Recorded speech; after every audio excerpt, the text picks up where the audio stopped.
Hello everyone, welcome to this channel.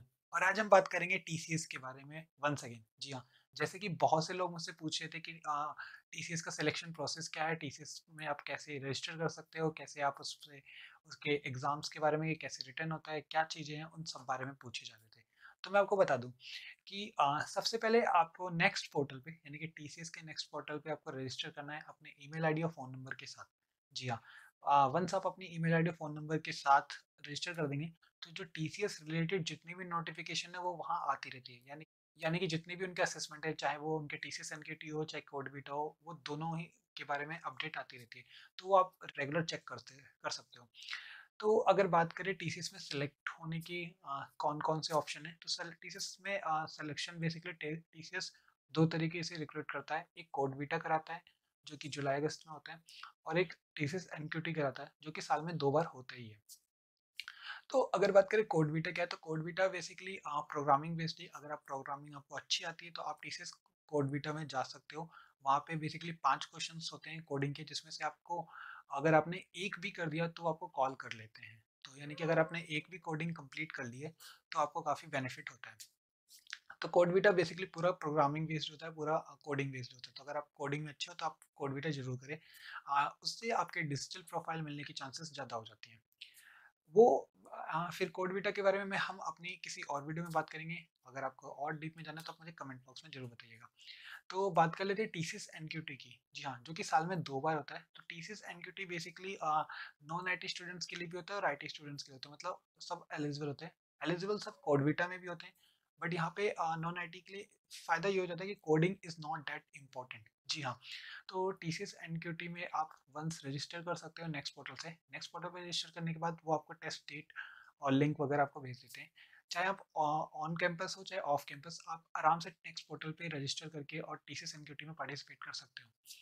सबसे बड़ी बात, अगर मैं क्राइटेरियाज की बात करूँ कि कौन लोग रजिस्टर कर सकते हैं, तो अगर अभी प्रेजेंट टाइम में जैसे 2022 यानी 2022 के जो बैच होगा वो रजिस्टर कर सकते हैं। उनके साथ में 2021 पास आउट और 2020 पास आउट भी रजिस्टर कर सकते हैं और एग्जाम दे सकते हैं। यानी कि 2 साल पहले तक के भी दे सकते हैं।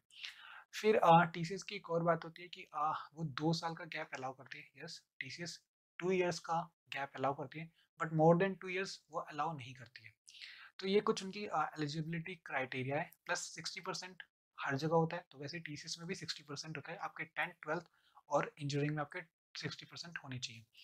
इसके साथ ही आप उसमें रजिस्टर कर सकते हैं। तो अगर रिटन एग्जाम्स की बात कर ले, तो टीसीएस एनक्यूटी का जो रिटन एग्जाम है वो बेसिकली अगर 2 पार्ट में कर ले, तो एक पार्ट में आपके 3 से 4 सेक्शन होते हैं। होता है एप्टीट्यूड राउंड, क्वांट्स यानी कि, दूसरा हमारा वर्बल एबिलिटी, तीसरा हमारा लॉजिकल रीजनिंग, और चौथा सीडो राउंड्स भी होता है। तो ये 4 राउंड्स होते हैं। इनके बारे में क्या सिलेबस है, क्या वो है, उसमें मैंने वीडियो बनाई है। और अगर आपको और कुछ डीप में जाना तो आप मुझे कमेंट बॉक्स में बता सकते हो, तो मैं आगे उस पे भी एक सेपरेट वीडियो बना दूँगा।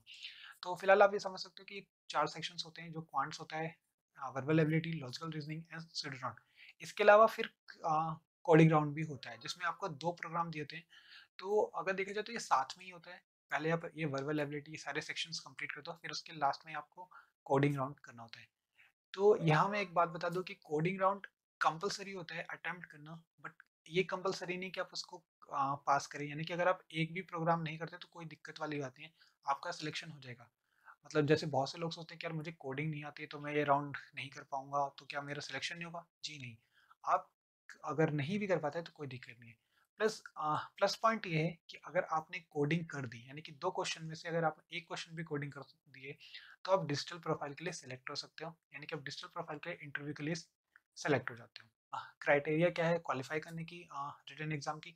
तो 1300 और 1400, समटाइम्स वो 1300 से बच्चों को सेलेक्ट कर लेते हैं और समटाइम वो 1400, यानी कि टोटल अगर मार्क्स देखें रिटन एग्जाम का, तो टोटल 1800 का एग्जाम होता है, जिसमें से आपको 1300 से अबव लाने होते हैं। तो अगर आपके 1300 से ज़्यादा है तो आप सेलेक्ट होते हो। ये बिल्कुल मैटर नहीं करता आपके किस राउंड में कितने मार्क्स हैं। यानी कि अगर आपके सारे क्वांट्स में और कोडिंग में 0 भी हैं, तो भी अगर आपके 1300 से ज़्यादा है तो आप सेलेक्ट हो जाते हो।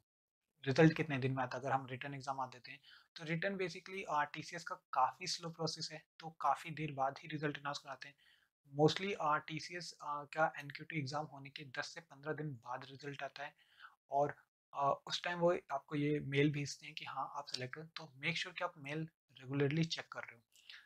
मेल आने के 1 से 2 हफ्ते बाद इंटरव्यू शेड्यूल कर देते हैं एंड देन उसके बाद अगर बात करें इंटरव्यू की, तो जो लोग डिजिटल प्रोफाइल के लिए सेलेक्ट हुए हैं, तो अगर उनका इंटरव्यू में सिलेक्शन नहीं भी होता है, तो इट डज़न्ट मीन कि उन्हें निंजा भी नहीं मिलेगा। जी नहीं, अगर वो डिजिटल के लिए इंटरव्यू दे रहे हैं और बाय चांस उनका अगर नहीं होता है, तो उनको निंजा प्रोफाइल तो मिल ही जाती है। इट मीन्स कि अगर आपने कोडिंग कर ली है, तो आपका सिलेक्शन कन्फर्म है ऑलमोस्ट। आप डिजिटल प्रोफाइल के लिए इंटरव्यू दे रहे हो, दैट मीन्स आपका सिलेक्शन कन्फर्म है, क्योंकि अगर आपको डिजिटल नहीं मिलता, तो वो निंजा आपको दे ही देते हैं।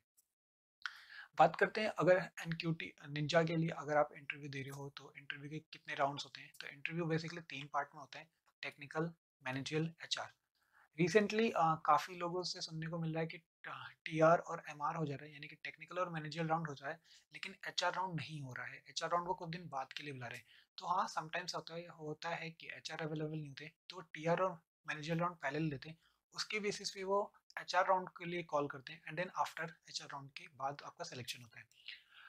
तो अगर रिजल्ट की बात करें कि इंटरव्यू का रिजल्ट कितने दिन में आता है, इंटरव्यू का रिजल्ट वो विद इन अ मंथ आता है, यानी कि वो कितने भी दिन ले लेते हैं, 10 दिन 15 दिन। हर एरिया वाइज होता है, रिजल्ट्स जो अनाउंस होते हैं टीसीएस के, वो एरिया वाइज अनाउंस होते हैं। सो ऐसा हो सकता है कि आपका एक मंथ भी ले ले।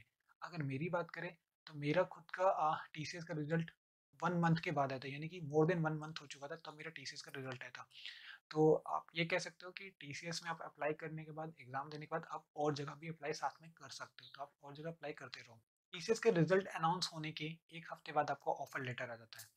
तो अगली मैं अपने आने वाली वीडियोस में आपको ये भी बताऊंगा कि ऑफर लेटर के बाद क्या प्रोसेस होता है टीसीएस का, लेकिन आज की वीडियो में मैं बस इतना ही बताना चाहता हूँ कि टीसीएस में आप कैसे रजिस्टर कर सकते हो, क्या रिटर्न एग्जाम्स होते हैं, कितने राउंड्स होते हैं, क्वालिफाई करने के क्या क्राइटेरिया है, फिर आपका इंटरव्यू कब होता है, और ये सारी डिटेल्स। इसके अलावा अगर आपके पास और कोई क्यूरी है, तो आप मुझे कमेंट बॉक्स में कमेंट कर सकते हो। साथ में आप मेरे इंस्टा पेज पे भी आके मुझसे बात कर सकते हो। अगर आपको कुछ इंटरव्यूज के लिए प्रिपरेशन चाहिए या इंटरव्यू के लिए क्वेश्चंस आपको नहीं मिल रहे हैं, तो आप मुझसे मेरे इंस्टा पे आके मांग सकते हैं। तो इस वाली वीडियो को मैं यहीं एंड करता हूँ, और मैं अपनी नेक्स्ट वीडियो में और टीसीएस की इन्हीं सारे राउंड्स के बारे में बताऊंगा और थोड़ा डिटेल में बताने की कोशिश करूंगा आप लोगों को। सो इस वीडियो को मैं यहीं एंड करता हूँ। All the very best, and तब तक के लिए कीप वर्किंग।